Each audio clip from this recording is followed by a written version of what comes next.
How should one prepare for CAT starting in March if you're retaking CAT? If you've already taken CAT before, but you're starting afresh now.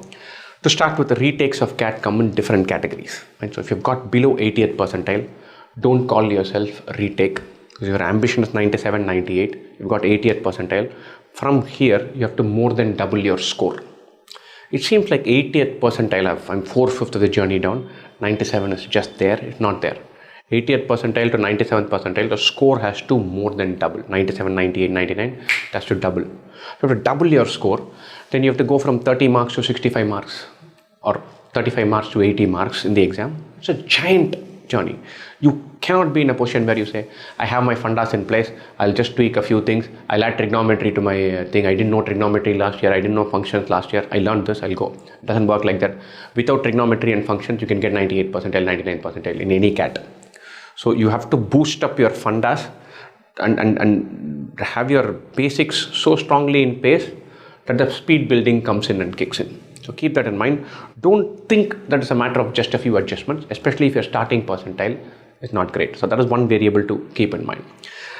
Some of you might be in a place where you're already comfortable at the 95, 96 range and you want to go to the 99.5, 99.6 range. That's your ambition. Right? So 94 to 99, that's the journey you want to undertake.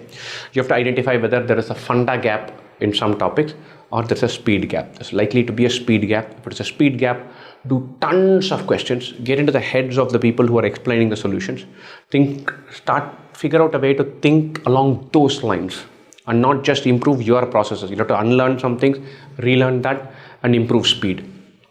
Or wherever there are funda gaps, look and address them. That's a gap area. Final thing for retakers, sometimes people who take CAT and who ended up with X percentile don't have a spike, don't know what their banker strength is. But very often some do. And one of our students is a proper happy doing verbal. In most mock CAT papers and actual CAT papers, he can back himself to score 45 marks in verbal. That's there, that's in the bag. So his entire preparation strategy was around quant and LRDI. He is now this year, if he's going to think about a strategy, it has to be exactly same. Quant and LRDI, quant is in the bag, do tons of practice for LRDI, see if the total can be confidently at the 100 range. So if you have a very clear spike, acknowledge it, use that, sharpen that with practice. But don't spend so much time learning from basics and doing all kinds of stuff. Your efforts have to be spent elsewhere.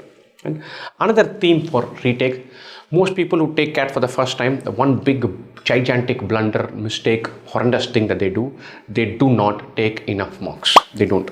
First timers, the biggest mistake they do, they keep on learning, The resistance to mock taking keeps on going bigger and bigger. Some of you might be thinking, this is exactly what I did. And so you keep pushing that mock. You'll say, I'll take it later. And you do a wasted mock. You say, mocks affect my confidence. Pata nahi kya hone wala. I'll finish this. Trigonometry is the only thing remaining. I'll finish that and go. I'll do para-jumble exercise today. Mocks I'll do next week. Keep on pushing it.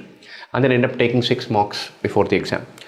By the time you're in the 6th mock, you feel like, look, this is not so difficult. I've got it. And then you take the exam and you feel like, easily I could have scored 15 more marks. That happens because the first time the resistance to mock taking is very high. If you're a retaker, you've gone on this journey completely once. Amp up mocks. Your mock schedule and discipline should be over and above anything else.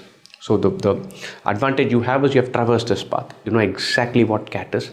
So you know what a mock exam is. You know whether this mock is tougher than the CAT you took or easier. Anything. All of those you have a gut feel for. You should use it to the hilt. And how do you use it to the hilt? Have a super disciplined mock schedule and start it way ahead of time. Don't make the rookie mistake of pushing out mocks. Right? So tailor your strategy, learn from fundas, bridge the gap where you need to bridge them, and maximize mocks. Right? Best wishes again.